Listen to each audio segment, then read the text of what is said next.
Bienvenue dans French Baratin avec Sybille, Raphaël et Cécile.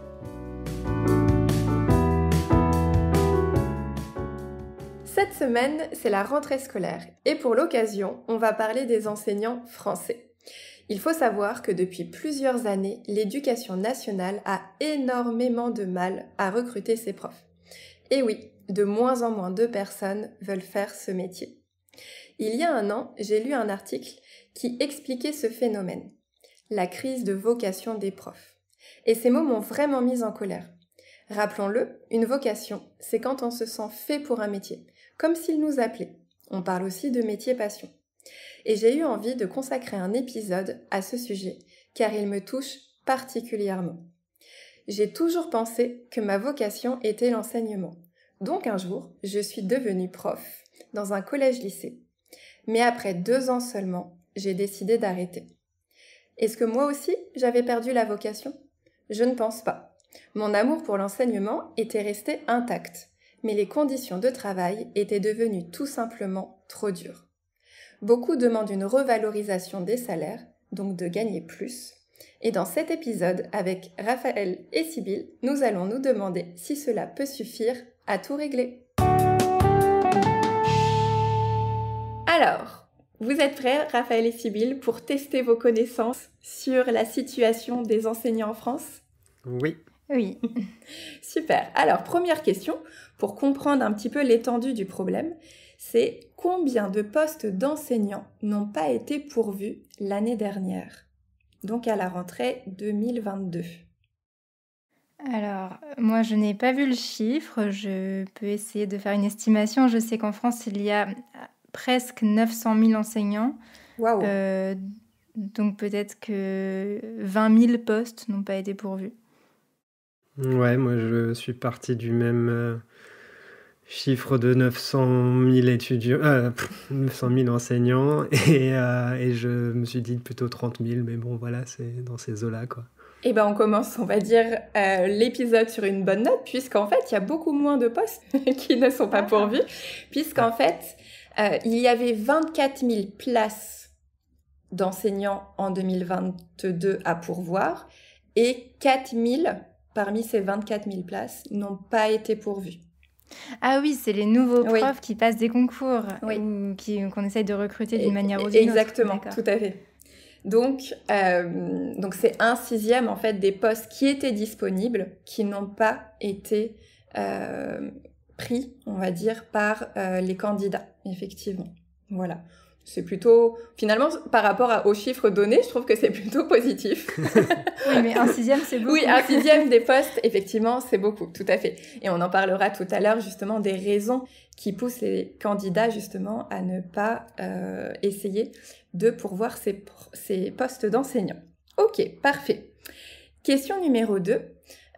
Où se situe le salaire des enseignants français par rapport à leurs collègues de l'OCDE, donc l'Organisation de coopération et de développement économique ? Est-ce que vous avez une idée ?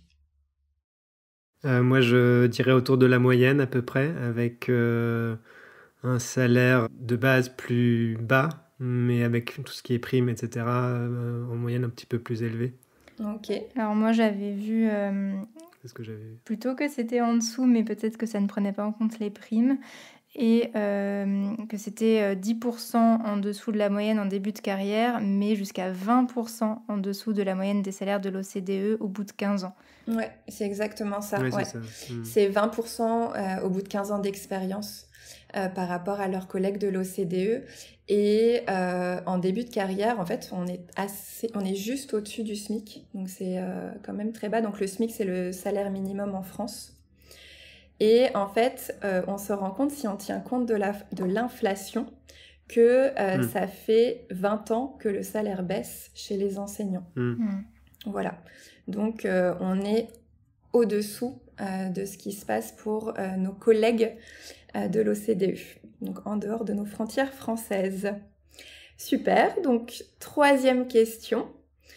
Parmi les profs, quel pourcentage pense recevoir de la reconnaissance ? Donc quand je parle de reconnaissance, c'est au sens large, que ça soit de l'institution, des parents, du grand public, etc. Est-ce que vous avez une idée ? Alors, je pense que c'est une question très compliquée parce que on peut à la fois ressentir de la reconnaissance d'une part de la société et pas d'une autre part. Mhm. Donc, je ne sais pas très bien comment ça a été calculé, mais je dirais complètement au hasard 20%. Alors moi j'ai regardé une émission d'Arte en préparation de l'épisode et moi j'ai entendu du coup le chiffre de 6% en France et de un quart dans l'ensemble de l'OCDE, des profs qui se sentent valorisés en fait. C'est effectivement le chiffre de 6% et apparemment au niveau européen, on serait davantage à 30% de reconnaissance. Donc les enseignants français se sentent bien moins reconnus, encore une fois, que leurs collègues européens. Donc la différence est assez importante. Et en fait, ce que seulement 5 enseignants sur 100 se sentent reconnus, c'est très très très très bas. Et donc c'est là où on se dit que c'est inquiétant, sachant que par le passé, la profession, le métier d'enseignant était comme un notable, donc une personne justement assez bien vue par la société. Maintenant, on va parler un petit peu de ce qui s'est passé au niveau politique. Donc depuis 1958, combien de ministres de l'éducation se sont succédés ? Alors moi j'ai fait un peu une sorte d'estimation en fait. En fait on a eu 8 présidents de la République depuis le début de la Ve République, avec plusieurs gouvernements dans chaque présidence, quoi. Et du coup je me suis dit peut-être une quarantaine. Ouais, moi je fais le même calcul que Raphaël, sauf que j'étais un peu plus optimiste, je me suis dit une trentaine, mais c'est vrai que c'est un des postes les plus difficiles à tenir. On est entre les deux, on est à 33. 33 ministres, donc en fait il y a 14 ministres qui sont restés moins d'1 an et 13 ministres qui sont restés moins de 2 ans. Et donc le reste forcément qui est resté un petit peu plus. Donc en fait c'est là où on voit la difficulté à mettre en place des mesures et une cohérence pédagogique sur du long terme, puisque si tous les ans ou 2 ans ça change, forcément ça peut faire un petit peu tourner la tête de nos chers enseignants qui doivent respecter ce qui est prescrit. Donc voilà. Et enfin, dernière question, à votre avis, quel pourcentage souffre de burn-out ? Donc burn-out, c'est un mot anglais pour dire épuisement professionnel. Et donc là, on parle de charge de travail, notamment. À votre avis, est-ce que vous avez... Sachant que, je vous donne un indice, dans les autres professions, on est environ à 10% de sentiments d'épuisement professionnel. J'ai pas trop d'idées. Alors je dirais 20%, le double. Ouais, quasiment. On est à 17% des enseignants qui ressentent un sentiment d'épuisement professionnel. Et ça me fait penser d'ailleurs, je me rappelle quand j'étais encore avec des jeunes enseignants, on nous avait demandé, c'était notre première année, on nous avait demandé quel est le sentiment premier. On faisait un nuage de mots. Et on nous avait demandé quel est le sentiment premier qui vous vient en ce moment. Donc on était à la fin de l'année scolaire et donc c'était avec des enseignants écossais. Et le mot le plus gros qui ressortait, c'était overwhelmed, donc submergé. Et je trouvais ça assez inquiétant parce que la solution qu'on nous donnait, c'était des rendez-vous à tarif préférentiel chez le psy. Et j'avais trouvé ça rien à voir génial. D'ailleurs. En plus, et justement, c'était vraiment ce côté de pansement sur une jambe de bois que je trouvais assez intéressant. Et là, quand j'ai vu ces chiffres, quand j'ai préparé l'épisode, je me suis dit, ça m'étonne pas si ce sont les solutions qu'ils proposent. Et donc, du coup, par ce petit quiz que vous avez plutôt bien réussi, je dois dire, en fait, on se rend compte que des raisons, on va en parler plus tard, mais justement, certaines des raisons qui poussent les personnes à ne pas devenir enseignants, c'est notamment des problématiques de salaire, des problématiques de reconnaissance, des problématiques de cohérence pédagogique au sein du ministère, et enfin, une charge de travail. Donc, il y en a d'autres, mais c'était pour donner un petit avant-goût de l'épisode qui se promet d'être très joyeux sur la situation éducative en France. Alors, pour continuer, je vais vous demander, quelle est votre expérience en termes d'enseignement? Et donc, à Sybille, je vais poser la question en tant que, du coup, enseignante, et à Raphaël sur vraiment ce que tu pensais peut-être de la situation des enseignants avant de connaître des enseignants dans ton cercle très proche, justement de voir qu'est-ce qui a peut-être changé ou pas et de quoi tu t'es rendu compte. Alors, Sybille, à toi de commencer. Pourquoi es-tu devenue enseignante et quelle a été ton expérience suite à ça? Pourquoi j'ai choisi le métier d'enseignante? On peut dire que j'ai toujours aimé enseigner puisque quand j'étais petite, je faisais la classe à mes peluches. J'avais d'ailleurs des élèves assez difficiles, en particulier un écureuil. Mais ça m'a pas découragée. Alors, je continuais à leur enseigner les bases du français, les bases des mathématiques. Voilà. Donc j'avais quand même ce goût de la transmission. Mais c'est vrai que je ne suis pas devenue enseignante en ayant choisi ce métier à proprement parler. Puisqu'en fait, j'ai passé un des concours qu'on peut passer en France pour devenir enseignant, qui s'appelle l'agrégation. Avant tout parce qu'on me le demandait pour faire une thèse. Et moi, ce que je voulais avant tout, c'était de faire de la recherche. Même si j'aimais quand même l'idée d'enseigner, donc ça ne me dérangeait pas en quelque sorte. Et il vaut mieux que ça ne dérange pas parce que c'est un concours assez difficile. Voilà, donc j'ai passé ce concours qui a fait de moi une fonctionnaire, une enseignante de l'éducation nationale et qui m'a permis aussi de commencer une thèse puisque là où je faisais ma thèse à Sciences Po, on me demandait d'avoir cette agrégation comme une sorte de garantie en fait pour avoir un métier à l'issue de la thèse en histoire. Donc j'avais quand même un enthousiasme pour être professeur que j'ai développé pendant ma thèse parce que là j'ai eu la chance d'enseigner à des étudiants et des étudiantes dans l'enseignement supérieur et c'est quelque chose que j'ai vraiment adoré et c'est vers la fin de ma thèse que j'ai eu ma première affectation en lycée en région parisienne et là ça a été une expérience vraiment avec des hauts et des bas. J'ai eu des élèves très sympathiques. J'ai vraiment eu un grand plaisir à leur faire comprendre des choses, mais j'ai aussi eu des classes très difficiles, surtout pour une première année en lycée. Par exemple, alors pas des élèves qui étaient méchants, hein, ils étaient très gentils, mais ils étaient très peu attentifs. J'en avais un, par exemple, que j'appelais dans ma tête l'élève itinérant, donc l'élève qui se déplace, parce que je le voyais à un endroit de la classe. J'expliquais 2-3 trucs, je me retournais, il était à l'autre bout de la classe. Donc je comprenais pas et lui d'ailleurs n'avait pas de mauvaises intentions, mais il n'arrivait pas à rester en place. Donc c'est un exemple parmi vraiment beaucoup.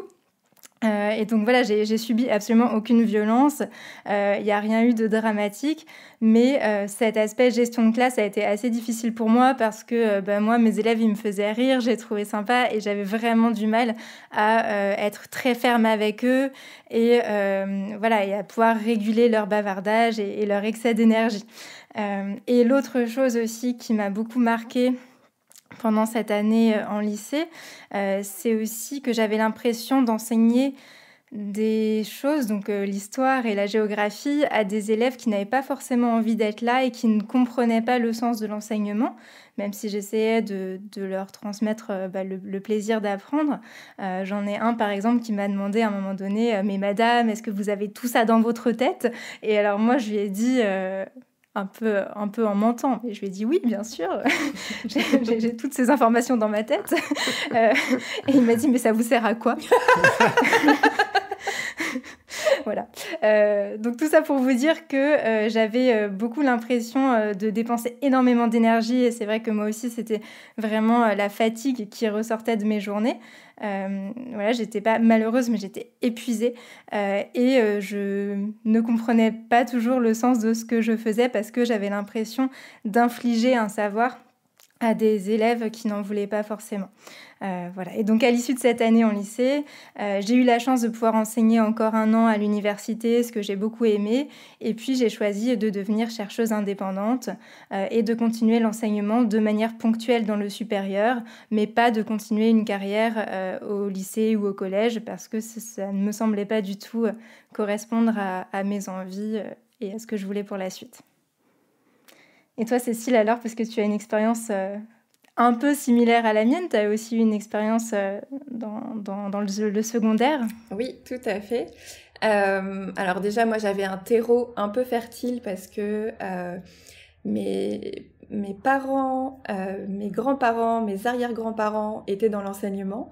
Donc forcément, c'est souvent un métier de passionné qui transmet forcément cette passion, et donc c'est arrivé jusqu'à moi.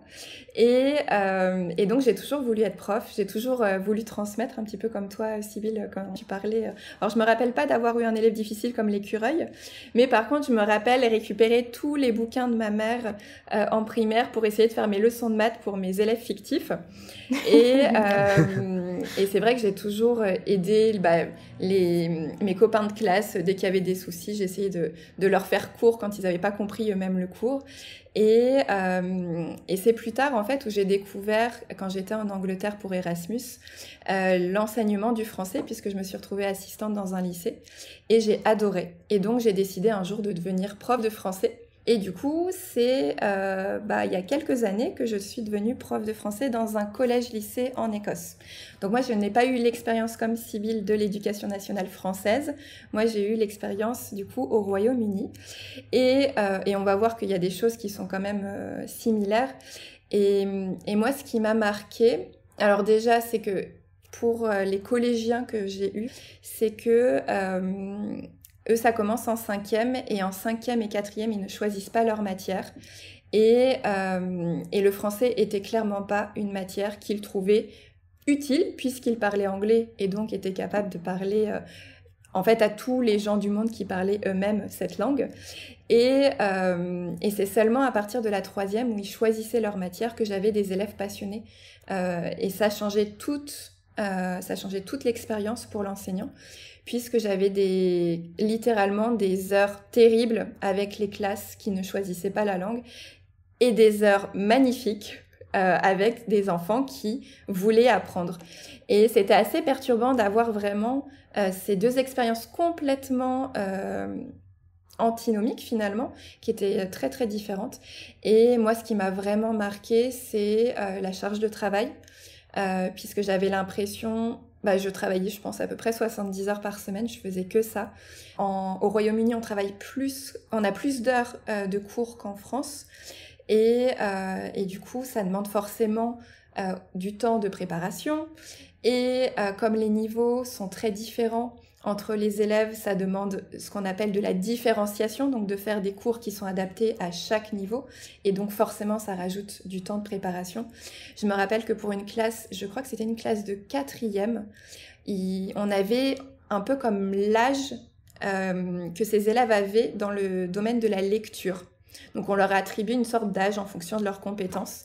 Et dans ma classe, j'avais des élèves qui avaient un âge de lecture de 5 ans et d'autres élèves qui avaient un âge de lecture de 17 ans. Et forcément, quand on doit faire cours à toute cette variété d'âge finalement, en termes de maturité, de compétences dans les différentes matières, c'est pas évident.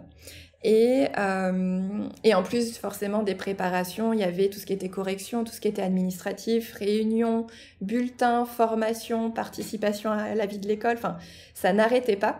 Et je voyais notamment mes colocs avec qui je vivais qui n'avaient pas du tout la même vie que moi, puisque elles, à 16h, c'était terminé.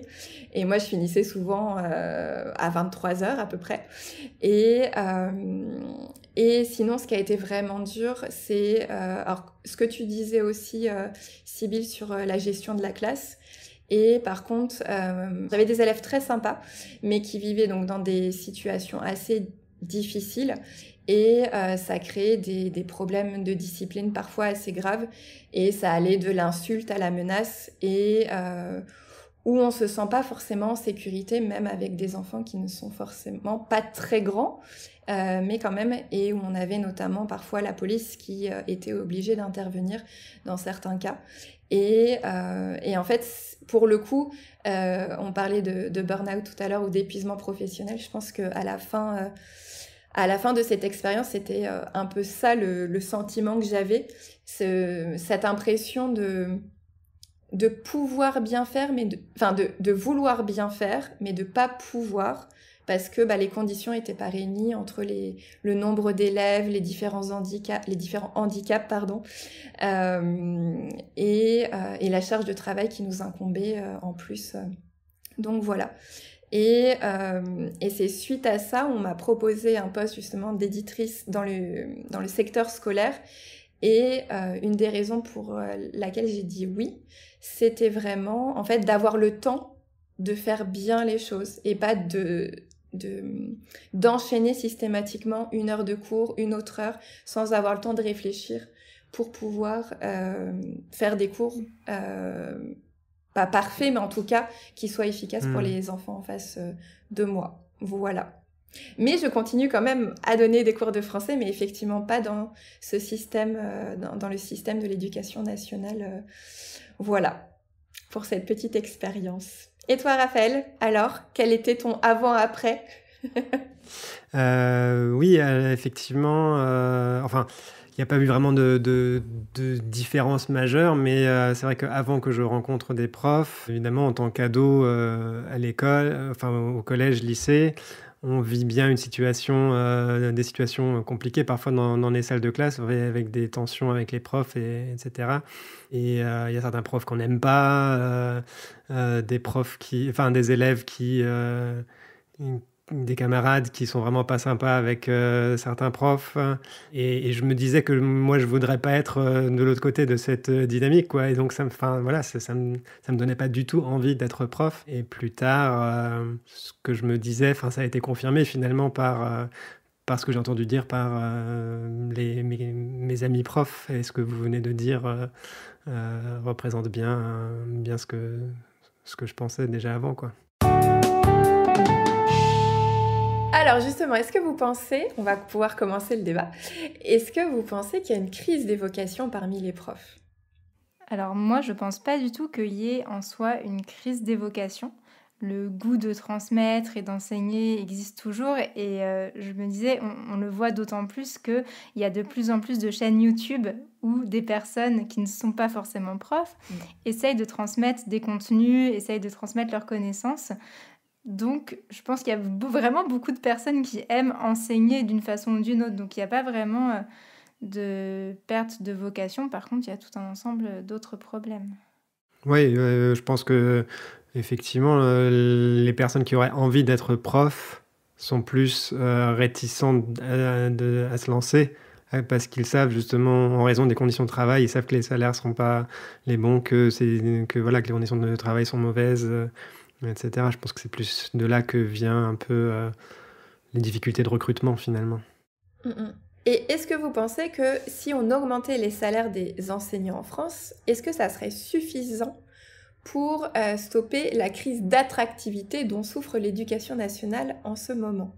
Moi, je pense pas que ce serait suffisant. Je pense que c'est nécessaire parce que les enseignants actuellement ne gagnent pas suffisamment par rapport au niveau de vie en France, et que ça peut effectivement peut-être... c'est comme tu disais tout à l'heure, Cécile, c'est un pansement sur une jambe de bois, un petit peu. Ça permettrait vite fait d'améliorer là, dans l'immédiat, une situation qui est mauvaise, mais c'est surtout sur les conditions de travail qu'il faut agir, à mon avis. Moi, je pense que le salaire peut jouer quand même un rôle très important, même si je suis tout à fait d'accord pour dire que les conditions de travail sont aussi cruciales. Mais surtout, dans l'immédiat en France, dans la situation actuelle, la hausse de revenus des enseignants qui est prévue par le ministère ne sera pas suffisante en fait. Pour moi, c'est ça, c'est surtout que ce dont on parle concrètement, ça va pas suffire, parce que actuellement, justement, il est prévu là pour la rentrée en septembre 2023 une hausse des revenus des enseignants qui a été annoncée entre 100 et 250 euros par mois. Mais en réalité, il faut savoir qu'il s'agit de primes et pas vraiment de salaire, et donc ça ne va pas compter pour la retraite. Et surtout, à partir des données plus précises qui ont été envoyées aux enseignants, les syndicats ont calculé que pour certains, ce ne serait même pas 100 euros, ce serait plutôt autour de 90 euros. Donc voilà, déjà il y a un problème de communication qui exagère le geste fait envers les professeurs et il y a surtout un problème qui est lié au fait que la hausse qui est prévue ne couvre pas l'inflation. Donc en fait, en réalité, le pouvoir d'achat ne va pas augmenter, il va même plutôt continuer encore à baisser, même si moins fort que s'il n'y avait pas cette augmentation. L'autre mesure qui est prévue par le ministère de l'Éducation nationale, c'est ce qu'ils ont appelé le pacte enseignant. Et c'est l'idée que les professeurs pourraient travailler encore plus et gagner, alors ils ont dit jusqu'à 500 € par mois, mais de la même façon, dans les emails qui ont été envoyés aux enseignants, il s'est avéré que c'était plutôt autour de 350 € bruts par mois. Et ça pour faire des tâches en plus, ce qui n'est pas du tout cohérent avec le statut de fonctionnaire qu'ont normalement la plupart des professeurs en France. Et surtout, c'est pas du tout réaliste quand on sait que la moitié des enseignants en France travaillent au moins 43 heures par semaine. Alors qu'en France, normalement, le temps de travail, c'est 35 heures.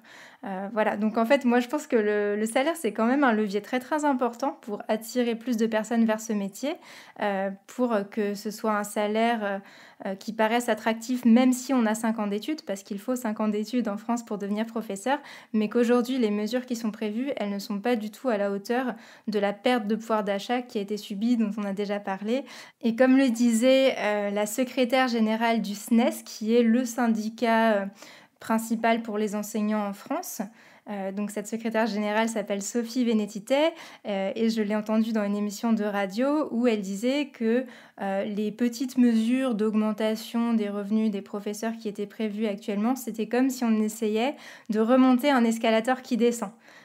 Donc vous voyez l'image, c'est l'idée que le pouvoir d'achat ne fait que baisser et on essaye très péniblement de remonter, mais c'est absolument impossible de remonter un escalator qui descend. Donc non, je pense effectivement qu'aujourd'hui, les mesures qui sont prévues pour augmenter les revenus des professeurs ne suffiront pas à rendre de nouveau cette profession attractive.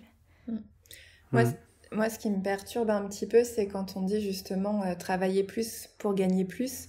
Alors qu'on voit que les enseignants souffrent dans presque 20% des cas d'épuisement professionnel et que depuis du coup un certain nombre d'années, on a rajouté du travail aux enseignants, notamment tout ce qui est travail administratif et aussi en termes de formation. On a rajouté un temps de formation continue qui est certes louable, mais quand on vient de faire une journée où on a terminé les cours à 17h voire plus et qu'on doit, la journée n'est pas terminée, il faut faire des réunions, faire des formations et ensuite le soir, parce que il y a bien un temps où il faut préparer ses cours, c'est à quel moment on travaille plus et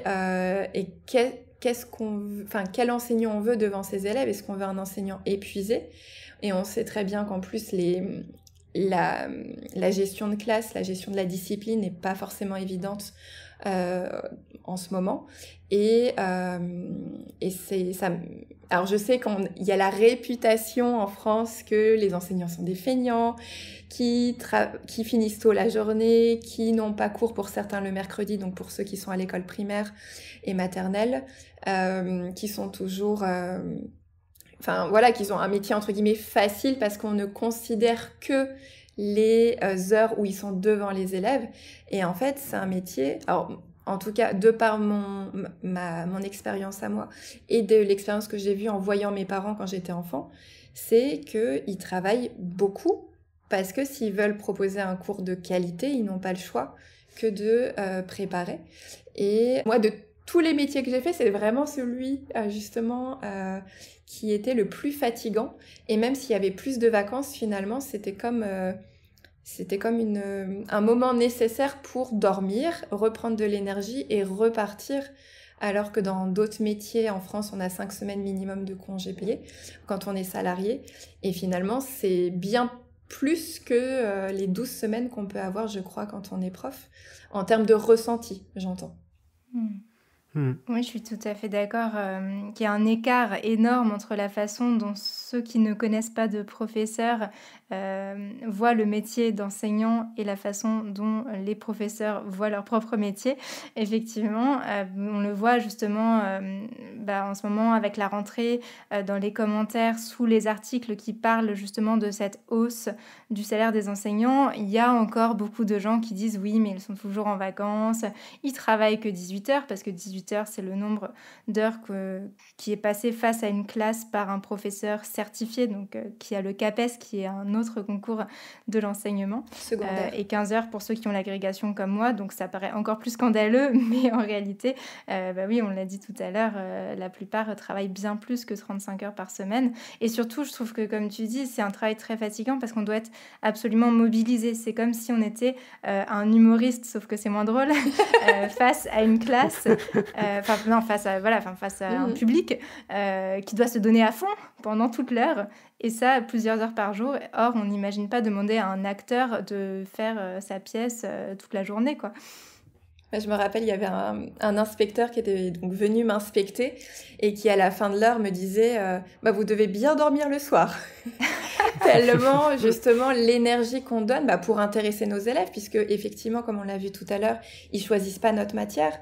Donc, on doit aussi leur donner cette envie d'apprendre une matière quelconque. Et forcément, ça demande énormément d'énergie. Et qu'est-ce que vous voyez d'autre comme raison qui peut-être n'encourage pas les enseignants à faire ce métier? Alors, au-delà de la question de la réputation des profs auprès des Français, de manière plus générale, le statut de professeur dans la société est de moins en moins valorisé. Et je pense que c'est lié là aussi peut-être aux revenus et donc à l'image qu'on se fait de cette profession, puisque si on compare avec le SMIC, qui, comme tu l'as dit, est le salaire minimal en France, en 1980 précisément, le salaire des jeunes enseignants était équivalent à 2,3 fois le SMIC. Là, je vous donne les chiffres qui ont été établis par un économiste qui s'appelle Lucas Chancel. Et aujourd'hui, c'est 1,2 fois le SMIC. Donc vous voyez, on est très très proche du SMIC, alors que c'était plus du double dans le passé. Et donc ça voulait dire un travail 2 fois plus valorisé, qui était vu comme quelque chose comme une réussite en fait. Et aujourd'hui, c'est pas forcément vu comme une réussite d'être professeur, alors qu'on a un bac plus 5 et qu'on serait beaucoup mieux rémunéré dans d'autres professions pour le même niveau de diplôme. D'ailleurs, je me rappelais un ministre de l'Éducation que je n'aimais pas beaucoup, qui parlait des profs en les décrédibilisant justement, en leur disant: est-ce qu'il faut vraiment avoir un bac plus 5 pour changer des couches? Parce qu'ils ne connaissaient pas. Sérieusement? Ouais, sérieusement. Ouais, je dénonce, c'était Darcos. Et qui n'avait pas bien compris que en France, à l'école maternelle, puisqu'en France, l'école est obligatoire à partir de 3 ans, à l'école maternelle, on ne change pas des couches. D'ailleurs, les enfants sont censés être propres quand ils arrivent à l'école. Et on fait rien si on change pas de couche. Et il n'avait absolument pas conscience de tout ce qui était proposé aux élèves. Et moi, je me rappelle, la première fois que je suis arrivée dans la classe de grande section, donc les élèves qui ont 5 ans, dans la classe de ma mère, j'étais étonnée et bluffée par le niveau finalement qu'on leur demandait. Et je me rappelle avoir assisté à un cours un petit peu d'histoire de l'art, et j'étais étonnée des capacités des jeunes enfants.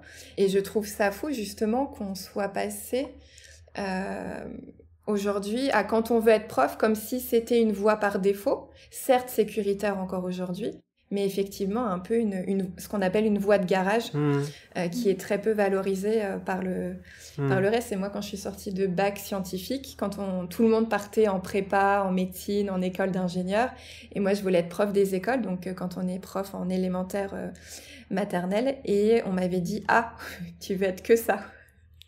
Et c'est terrible, parce que finalement c'est un peu l'avenir de la planète, puisque ce sont nos enfants à qui on donne une instruction. Donc, Mais là, j'aimerais rebondir sur ce que tu viens de dire, sur ce qu'a dit Darcos, là. C'est que il y a aussi le fait peut-être que y a un gros pourcentage de femmes dans l'éducation nationale et que du coup, la perception de la société des profs est aussi liée au sexisme qui est aussi évidemment hein, dans la société et à l'idée pour certains que du coup c'est un revenu d'appoint pour une femme dans un couple dont le mari serait ingénieur ou avocat et gagnerait plein d'argent, quoi. La deuxième chose sur laquelle je voulais rebondir, c'est ce que tu disais par rapport au fait que c'est un métier avec une certaine stabilité due au fait que qu'on est fonctionnaire. Moi, j'avais dans l'émission que j'ai regardée, dont je vous parlais tout à l'heure, il y avait une enseignante allemande à la retraite aujourd'hui, mais qui racontait qu'elle avait entendu des élèves après l'école ou pendant la récré ou je sais pas, en train de discuter entre eux et de se demander et toi tu voudras faire quoi après? Ils disaient moi j'aimerais bien faire des études de chimie machin je sais pas quoi et ils disaient ouais mais bon on n'a pas d'assez bonnes notes pour faire ça on va être obligé d'être prof quoi. Oui, donc si ceux qui ont la vocation ne peuvent plus devenir professeurs à cause d'un mauvais salaire et de mauvaises conditions et qu'on laisse la place à ceux qui n'ont pas de vocation, c'est dommage. C'est dommage, exactement. Oui, et puis en plus, là on voit que comme il y a des postes qui ne sont pas pourvus, l'éducation nationale déjà est obligée d'accepter un petit peu tout le monde. Alors, il y a quand même, c'est pour ça qu'il y a des postes qui ne sont pas pourvus, c'est qu'ils n'acceptent quand même pas tout le monde, mais du coup, le niveau est beaucoup plus bas. Et qu'ils décident de faire des campagnes de recrutement un petit peu à la va-vite, sous le terme anglais de speed dating, où j'ai vu ça en aussi. 30 minutes, on recrute des gens qui n'ont aucune formation d'enseignant, qui ont peut-être quand même un niveau licence minimum, mais qui n'ont jamais enseigné, et qui se retrouvent après ces 30 minutes enseignants. Et en fait, ça crée un peu un cercle vicieux parce qu'on dit aujourd'hui, beaucoup d'enseignants se plaignent aussi du nouveau rôle des parents qui met beaucoup la pression sur les enseignants, qui vont être très intrusifs, qui vont avoir des avis sur tout, alors qu'ils n'ont pas forcément de formation. Et finalement, c'est terrible parce que comment en vouloir à un parent d'avoir peut-être une opinion négative sur un enseignant qui n'est pas formé quand il a été recruté en quelques minutes, et comment cet enseignant contractuel va pouvoir prendre confiance si c'est dans ce cercle de méfiance et ce cercle vicieux. Et c'est vrai que c'est compliqué pour enrayer la situation et revenir à des conditions beaucoup plus apaisées et juste normales pour pouvoir enseigner dans des bonnes conditions. Mais là, il y a un autre facteur qui joue aussi, c'est l'évolution des mentalités en termes de commercialisation un petit peu de l'éducation.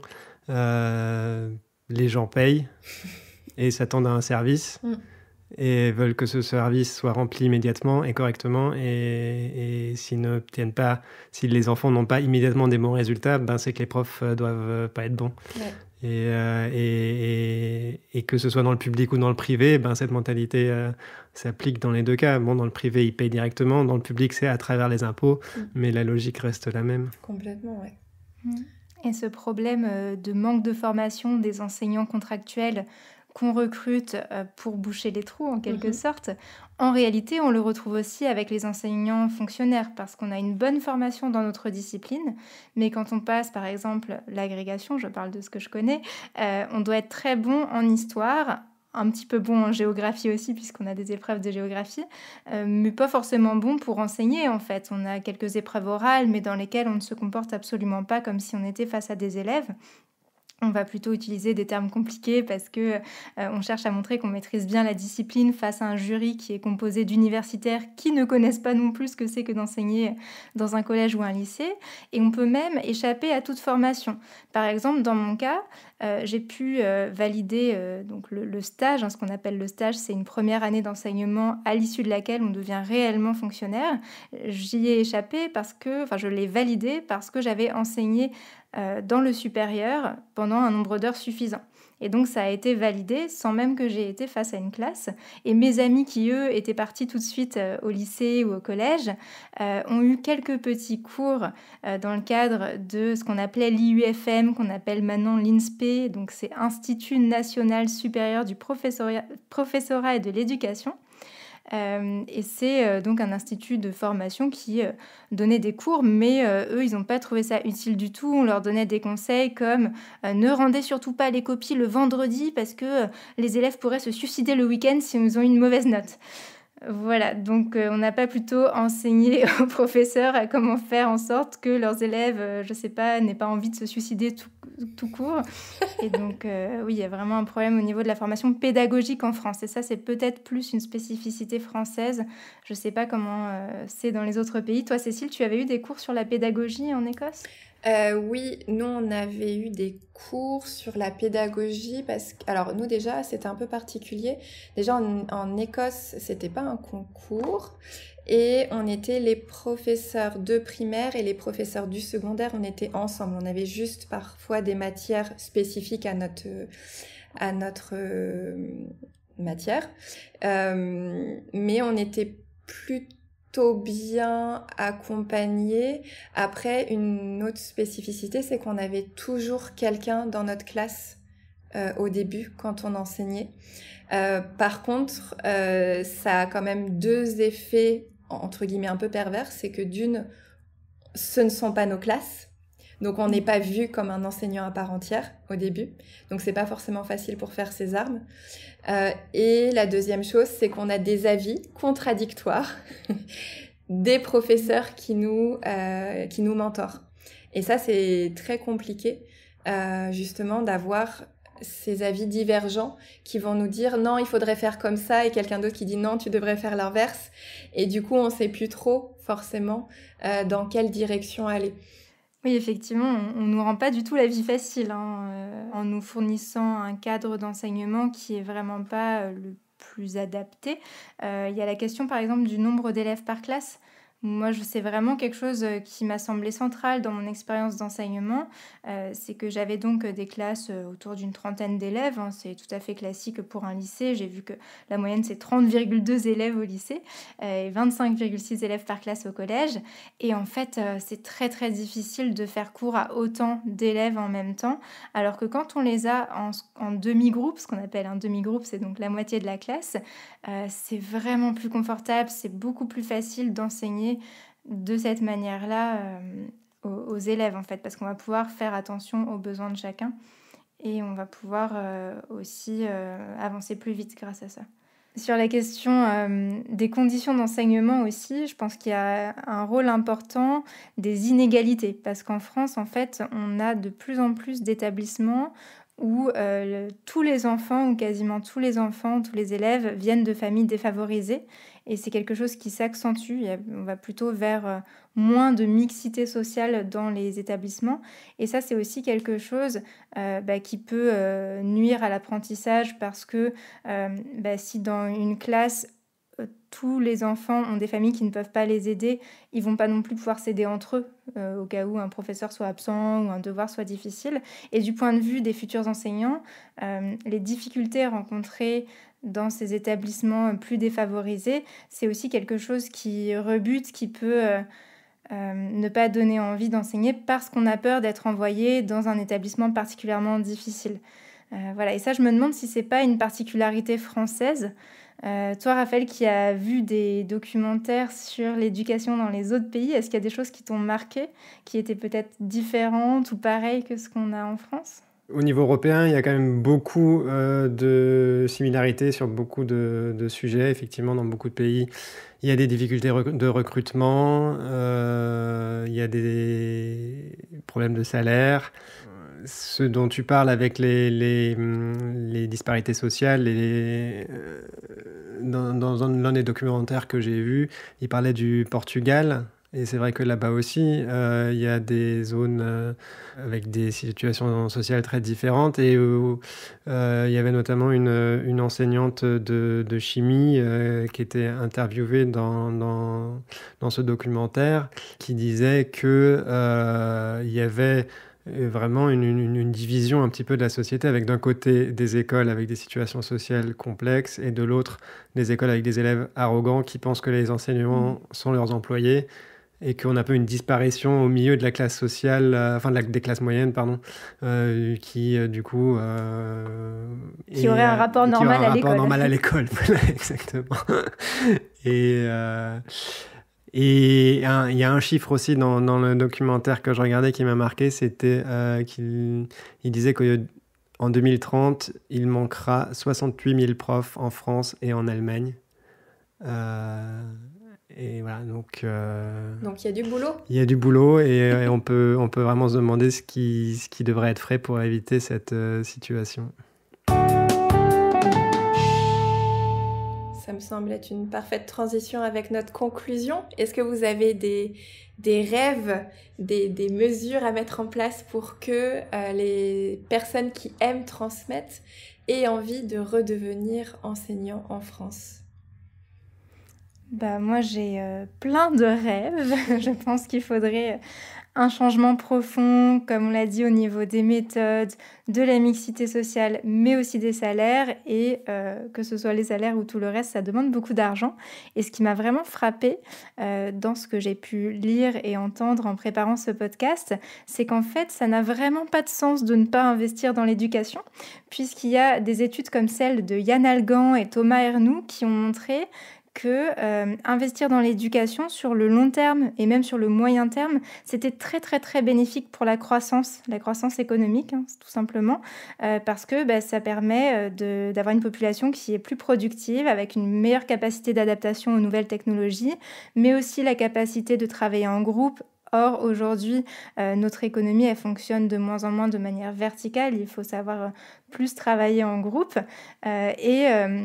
Une économiste qui s'appelle Élise Huillery arrivait même à la conclusion, d'après des travaux d'économistes très récents, qu'aujourd'hui, ça ne coûte rien. Ça coûte 0 sur le long terme d'investir dans l'éducation. Tout va être rendu, en quelque sorte, plus tard par la croissance économique. Et donc, je trouve ça incroyable que dans ces conditions, avec ces travaux qui montrent que ça ne coûte rien d'investir dans l'éducation, on ne le fasse pas.